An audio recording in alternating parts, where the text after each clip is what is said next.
sur l'écran noir de mes nuits blanches, moi je me fais du cinéma. Et sur l'écran noir du Saint-Joseph, au programme cette semaine... Au fait, le Saint-Joseph, c'est quoi? C'est où? C'est le cinéma associatif de Sainte-Marie, à Pornic. Mais encore? Un cinéma 100% bénévole, 0% pub, 100% cinéma. Cinéma. 100% cinéma, bonjour à tous. Mercredi 12h30, c'est l'heure de la chronique du cinéma. Le cinéma Saint-Joseph pour cette semaine du 14 au 20 mai. Chroniques qui vont nous être présentées par Catherine et Marc. Bonjour à vous deux. Bonjour Jim. Bonjour Jim. On commence avec vous Catherine et Mexico 86. Et d'ailleurs, je vais vous mettre une petite musique en fond sonore. Eh bien, Mexico 86, c'est un superbe film qui nous emmène en Amérique du Sud dans les années 80.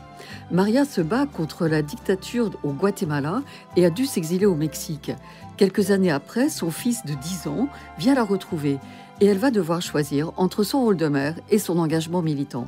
C'est à la fois un drame intimiste, un thriller et un film politique. La petite histoire, celle d'une mère et de son fils, croise la grande histoire, le combat contre la dictature. Suspense, émotion, beauté des images et de la musique, le film est un régal. Maria est magnifiquement interprétée par Bérénice Bejo et ce rôle croise la propre histoire de l'actrice puisqu'elle est née en Argentine pendant la dictature, que ses parents ont dû fuir et elle a grandi en France. Le réalisateur César Diaz a lui aussi vécu une histoire similaire. Sa mère a fui la dictature du Guatemala en le confiant à sa grand-mère quand elle est partie au Mexique. Et lorsqu'il rejoint sa mère au Mexique quelques années plus tard, il n'arrive pas à recréer le lien. Et César Diaz dit ne pas avoir voulu faire de l'autofiction, mais plutôt une réflexion générale sur le choix entre sauver le monde ou s'occuper de sa famille. Et visiblement, il penche plutôt pour le second aspect. C'est son deuxième long métrage. Le premier avait obtenu la Caméra d'Or à Cannes et le deuxième tient les promesses du premier. Un très beau film. On reste quelques secondes dans cette ambiance. Tanto que me duele que no estés, como quisiera que tú vivieras, que tus ojitos jamás se hubieran cerrado nunca. Oui, Simone de la Montaña, il s'agit d'un film argentin réalisé par Federico Luis, un drame qui questionne la notion de normalité et d'identité. L'histoire suit Simon, un jeune homme de 21 ans qui commence à fréquenter un groupe d'amis inattendus. Pour la première fois, il a le sentiment d'être lui-même, mais son entourage s'inquiète et ne le reconnaît plus. Qui est réellement Simone et jusqu'où ira-t-il pour se sentir accepté? Le film met en scène des personnages aux profils variés, notamment des jeunes atteints de déficiences mentales et physiques, et interroge la frontière entre les valides et les non-valides. Simone de la Montaña nous plonge dans un univers où les frontières entre le réel et l'identité sont floues. Federico Luis nous offre une mise en scène immersive où la caméra capte chaque émotion avec une intensité troublante. Lorenzo Ferro, dans le rôle de Simone, livre une performance magistrale, oscillant entre fragilité et détermination.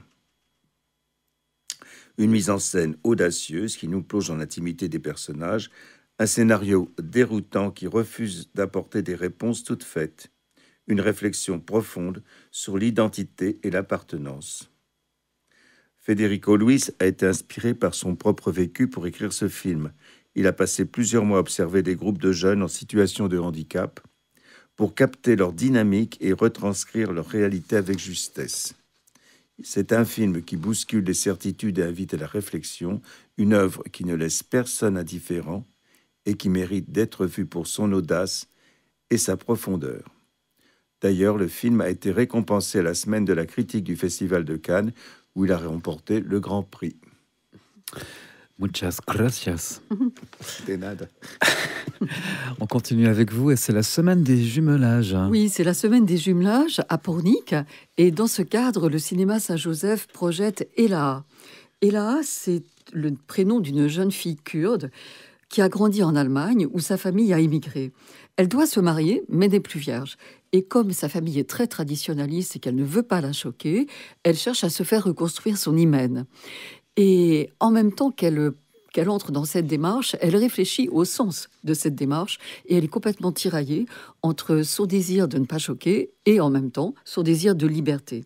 Le film est une réflexion très subtile, très fine, très psychologiquement fine sur justement cette naissance du féminisme, ce rôle de la femme, ce culte de la virginité et aussi le business qui a été créé autour de ces reconstructions d'hymen qui sont assez fréquentes. C'est un premier film, le premier film de Milena Aboyan. Il est présenté donc dans le cadre de la Semaine des jumelages. Il était sorti il y a un an et c'est bien sûr actuellement la seule salle en France qui le projette. Et là, donc. Et là, on continue avec vous, Marc, des jours meilleurs. Oui, on part pour des jours meilleurs, réalisés par Elsa Bennett et Hippolyte Dard. Il s'agit d'une comédie dramatique qui mêle résilience, amitié et dépassement de soi. L'histoire suit Suzanne, une mère de famille qui, après un accident de voiture, perd la garde de ses 3 enfants. Pour les retrouver, elle n'a pas d'autre choix que de se soigner dans un centre pour alcooliques. Là-bas, elle rencontre Alice et Diane, 2 femmes au caractère bien trempé. Ensemble, elles vont tenter de se reconstruire et, contre toute attente, se lancer dans une aventure improbable, participer au rallye des dunes dans le désert marocain, sous la houlette de Denis, un éducateur sportif déterminé. C'est un film qui mêle humour et émotion. Des jours meilleurs aborde avec justesse le sujet de l'alcoolisme féminin, souvent invisibilisé. Elsa Bennett et Hippolyte Dard nous offrent une mise en scène sincère et touchante, portée par un casting de choix. Valérie Bonneton, Michel Larocque, Sabrina Ouazani et Clovis Cornillac. Une interprétation remarquable de Valérie Bonneton, bouleversante dans son rôle de Suzanne. En fait, un équilibre réussi entre drame et comédie qui évite le pathos tout en restant poignant. Le film s'inspire de témoignages réels, notamment celui de Laurence Cottet, une ancienne alcoolique qui milite aujourd'hui pour la prévention. Les réalisateurs ont travaillé avec elle pour donner plus de réalisme aux personnages et au dialogue. Des jours meilleurs est une comédie dramatique, sincère et inspirante qui met en lumière des parcours de vie marqués par la lutte et l'espoir. Un film qui fait rire, pleurer et réfléchir. Des jours meilleurs. On change radicalement de planète. On va mettre quelques mesures qui vont nous plonger tout de suite à l'opéra.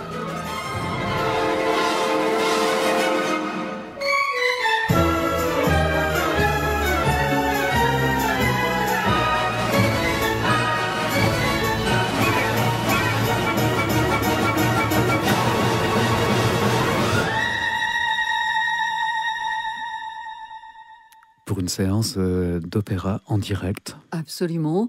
Retransmise une fois de plus du Met, le Metropolitan de New York. Donc la musique que l'on vient d'entendre, c'est celle de Richard Strauss et l'opéra, c'est Salomé, dont le livret reprend le texte de la pièce d'Oscar Wilde. Inspiré d'un texte des évangiles, donc l'histoire de Salomé qui demande qu'on lui apporte la tête de Jean-Baptiste en récompense de la danse des 7 voiles qu'elle a dansée pour l'anniversaire d'Hérode. Le texte et la mise en scène de Claude Gutt, par contre, transporte l'épisode dans l'époque victorienne. Donc, c'est vraiment une revisite de ce classique. La direction musicale est assurée par le Québécois Yannick Nez-Séguin, qui est un chef d'orchestre fort réputé. Donc, un très beau moment à vivre au Saint-Joseph. Opéra en direct. De nouveau, un changement de planète. Kiuka. Avant la fin de l'été, de quoi s'agit-il, Marc ? Alors, un film qui nous transporte sous le soleil grec. Kiuka avant la fin de l'été est un récit initiatique qui mêle douceur estivale et mélancolie familiale. L'histoire suit Babis, un père célibataire, qui embarque ses jumeaux Elsa et Constantinos sur son voilier pour des vacances sur l'île de Poros. Entre baignades, rires et nouvelles rencontres, Leur insouciance est bouleversée lorsqu'ils croisent sans le savoir leur mère biologique, disparue depuis leur enfance. Un été où les illusions s'effritent, où le passé refait surface et où grandir devient inévitable. Avant la fin de l'été est une œuvre qui capte avec finesse la transition entre l'adolescence et l'âge adulte. Kostis Charamountanis, jeune réalisateur autodidacte, nous offre une mise en scène inventive, alternant entre impressionnisme vintage et envolée lyrique. Une photographie lumineuse qui contraste avec la mélancolie du récit, une réflexion subtile sur les liens familiaux et les non-dits. À cette occasion, j'ai appris que Kyuka signifie vacances en japonais. Donc, un clin d'œil du réalisateur à l'idée d'un été suspendu où tout peut basculer. Le film a été tourné sur l'île de Poros avec une équipe réduite pour préserver l'intimité des scènes.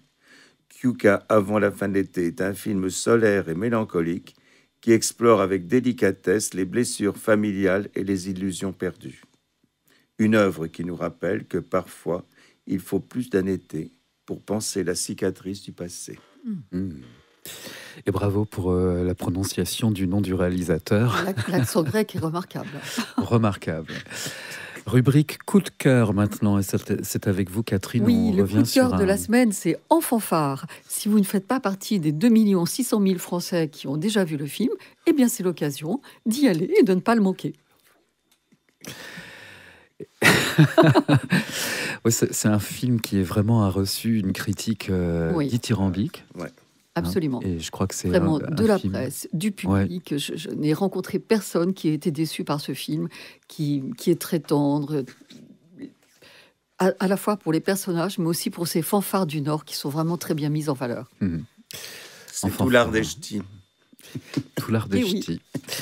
Ma mère, Dieu, Sylvie Vartan et Marc, pour la séance Clic. Oui, il s'agit du film Clic, qui sera projeté le lundi 19 à 15h et au tarif de 4 €.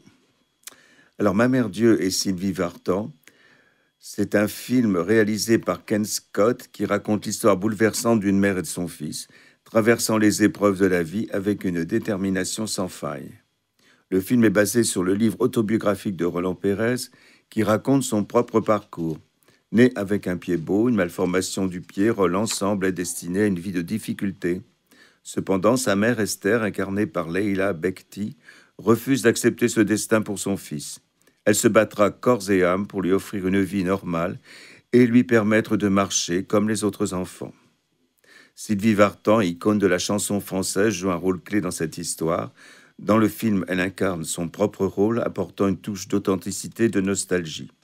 Les chansons de Sylvie Vartan accompagnent les moments marquants de la vie de Roland, ajoutant une dimension émotionnelle et supplémentaire à l'histoire. Leila Bekti, dans le rôle de la mère, livre une performance puissante et émotive. Son jeu d'actrice capte parfaitement la force et la vulnérabilité de son personnage. Les performances des autres acteurs, y compris Roland Pérez lui-même, ajoutent une profondeur émotionnelle au film. C'est un film poignant qui célèbre l'amour inconditionnel d'une mère pour son enfant.